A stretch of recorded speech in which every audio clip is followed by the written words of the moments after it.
Good morning. I had the pleasure of making the introductory presentation for Together We Serve several weeks ago, and now I get to make the closing remarks. And this is the last presentation. You've heard several people try to get your attention regarding the individual parts of this campaign, focusing on how we serve the church, how we serve the community, how we serve at home and in the workplace, and now the final area, how we serve in the world. I can almost guarantee that not many of you would be able to tell me who spoke and what was their point. I had to go back into my notes and remind myself who said what, and I've already done two of them. So if I couldn't remember, I'm sure some other people can't as well. It's the nature of things like this and people like us to not put too much effort into remembering, especially if we don't think it pertains to us personally. There are two things I want you to remember about this whole campaign. The first is addressed to those people who had their names on one or more of the cards we were asked to fill out each week. This first thing is of the utmost importance, and everything you do from now on depends upon your knowing and remembering that point. That important fact is this: people know us. No one campaigned to have their names on the card, no one bought votes, and no one twisted anybody's arms. What you did and what you are doing to get your name on the card is what people notice. They notice what you did, how you acted, how you interacted with those around you, your apparent attitude, and your mood.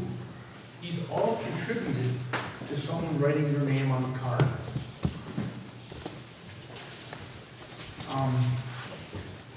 I believe there are two kinds of Christians that I've noticed, some in this church and some around the area. The first is called what I call the accidental Christian. And I'm going to say we because I used to be one. We happen to be lucky sometimes getting caught doing something good. We attend church and often regularly, but it often doesn't go much further than that. We are the ones that often say, something should be done about that. And you can fill in the blank. The other kind is the intentional Christian. This person, when someone says something should be done, they say, what do you want me to do? How can I help? Early Methodists had the same attitude. They met regularly and helped each other be better Christians. An intentional Christian is aware that they make a difference, even if it's in a small way. The early Methodists didn't receive this attitude falling out of the sky. They had to work at it. They had to practice what they were doing. If you want to learn to play the piano, you need to practice. If you want to learn how to drive, you have to practice. Why should it be any different for a Christian? The most important thing is the attitude. You have to want to improve. You have to want to be a Christian in front of people. After that, the skill comes. If you want to pray with and for people, it's a skill that can often be developed through practice. It brings us to the question, where can I practice and who can I practice on?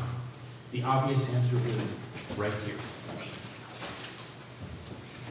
Being a Christian just isn't about being here on Sunday. That's important, and I'm not knocking it. But the church can be more than just a place to have a Sunday worship.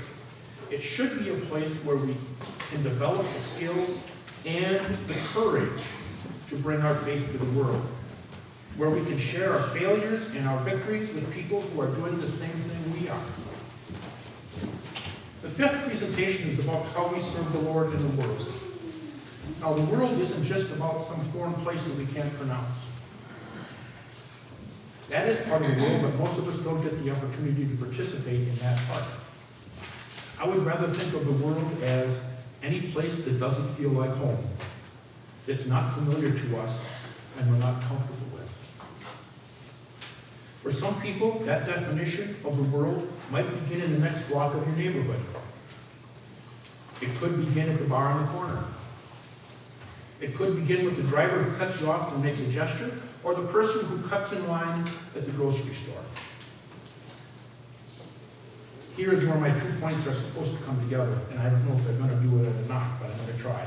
An intentional Christian realizes that someone is watching how you behave, how forgiving you are, if you are just like them, or somehow different and more kind. Remember that someone is always watching, and if you are satisfied with just being an accidental Christian, you will probably realize what a terrible place the world is most of the time. An intentional Christian starts with a small world around them and tries to make that small part better.